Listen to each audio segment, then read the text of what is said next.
Kia ora, I'm Sherry Kinnear and these are the latest New Zealand Herald headlines. Details remain limited about a New Zealand soldier who was reportedly killed in Ukraine. The Defence Force says the soldier was on a period of leave without pay at the time and wasn't on active duty, and it's providing support to the soldier's family.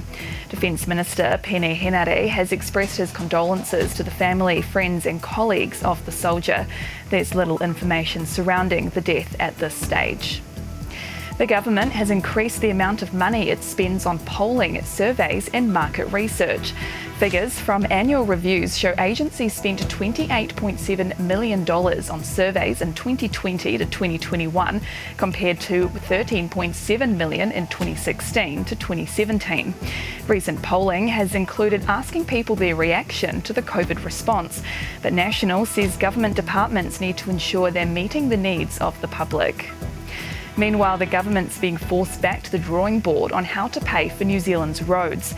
Forecasts released under the Official Information Act suggest Waka Kotahi's Land Transport Fund will lose nearly $1 billion over 3 years. Fewer people driving and cuts to road user charges and fuel taxes have blown a hole in the budget. But the real shortfall could be even larger as climate measures push people into electric vehicles or out of cars altogether. At least one positive thing to come from the COVID pandemic: our population's growth's hit its lowest rate since the 1980s, allowing our housing stock time to replenish. Kiwi Bank analysis shows New Zealand's housing shortage has shrunk to about 23,000 homes in the year to June, from about 57,000 last year. Senior economist Jeremy Couchman says it's one of the rare benefits of COVID. We're not expecting people flowing over the borders and net migration to really pick up for a while yet, so that just means we're probably going to still be building quite a lot of homes and a surplus over the next year or two.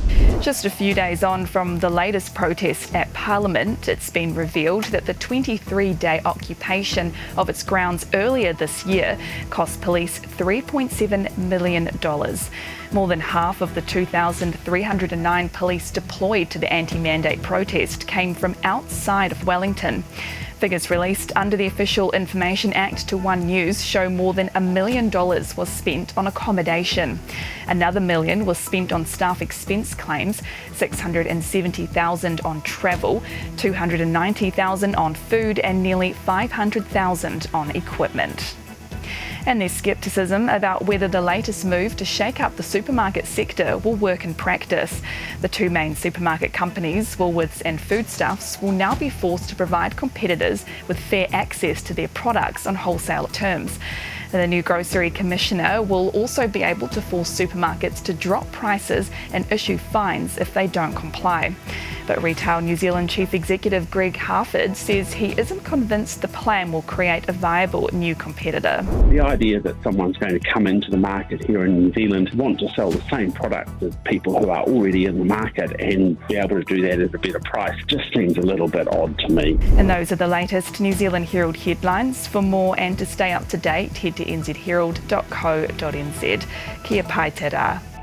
Thanks for checking out our YouTube channel. To stay up to date with all the latest news from the New Zealand Herald, click the subscribe button below or check out one of the videos here, and head over to nzherald.co.nz for more details on these stories and more.